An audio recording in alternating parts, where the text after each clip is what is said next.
Okay, તો આપ કયા ગામમાંથી છો, ક્યાં રહો છો? અમદાવાદ નેમનગર અચ્છા, અને આપની ઉંમર કેટલી છે? 53 રનિંગ. અચ્છા, અને તમને તકલીફ શું થઈ કે જેના માટે તમે એન્જિયોગ્રાફી માટે ગયા હતા? એટલે શરૂઆતમાં દાદરો થોડો શ્વાસ ચડતો હતો, ઓકે, પ્લસ પગમાં સોજા આવ્યા હતા. બરાબર. એટલે તકલીફ દેખાઈ એટલે ભાઈ બતાવ્યું, એટલે ભાઈ ઇકો કરાયો, એન્જિયોગ્રાફી કરાવી.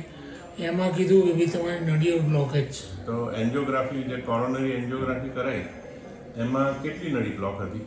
3 નળીઓ બ્લોકેજ. અને એ ટાઈમ પર ઇકોકાર્ડિયોગ્રાફીમાં પમ્પિંગ કેટલું હતું? 15%.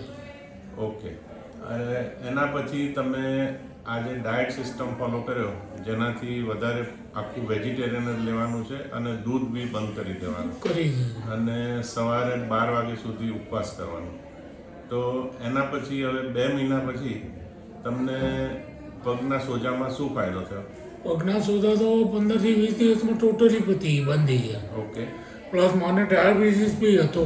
અચ્છા, ડાયાબિટીસ 10 વર્ષથી હતું? હા, એ 40 વર્ષથી 13 વર્ષથી હા, એ બી એકદમ નોર્મલ થઈ ગયો અત્યારે. ઓકે. એ લગભગ નથી એના જેવું, બોર્ડર ઉપર રહે. અને હવે દાદરા ચડો તો શ્વાસ નથી ચડતો, બિલકુલ નથી ચડતો. ઓકે, ધન્યવાદ. હવે હું તમારા વાઈફને પૂછીશ કે એમને કેવું લાગે છે આ ડાયટ સિસ્ટમ. તમને શું લાગે છે કે આ ડાયટ સિસ્ટમથી એમને ફાયદો થયો છે? ચોક્કસ. અને તમને શું મુશ્કેલી પડે છે આ ડાયટ એમને સિસ્ટમ? ભૂખ બહુ લાગ્યા કરે છે આખો કેટલા દિવસ. વાગે ભૂખ લાગે છે? જનરલી 2 વાગ્યા પછી ચાલુ થઈ જાય છે ભૂખ લાગવાનું કે અત્યારે મને કંઈક ખાવું છે, કંઈક ખાવું ઓકે, છે. તો એના માટે પછી તમે શું કરો છો? ફ્રૂટ્સ આપું છું, Okay. બાફેલા કઠોળ આપું છું.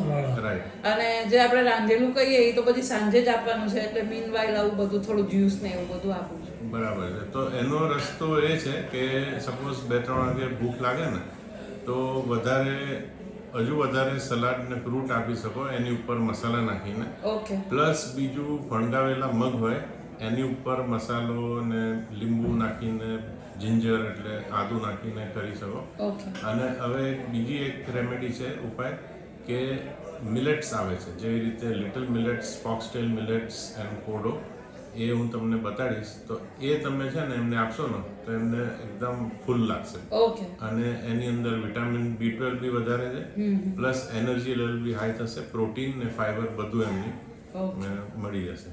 એટલે એ રીતે આપણે એને મોડિફાય કરીશું અને કોઈ નુકસાન બી નહીં થાય અને ખાલી પોઝિટિવ બેનિફિટ્સ થશે.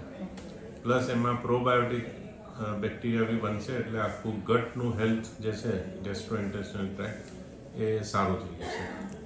તો તમે આ ચાલુ રાખો અને આઈ થિંક આજે આપણે ઇકો કરાયો તો એમાં થોડો ફેર પડ્યો એટલે 4-5% ઇમ્પ્રુવમેન્ટ થઈ જાય, એટલે પમ્પિંગ 20-22% થઈ જાય 15માંથી.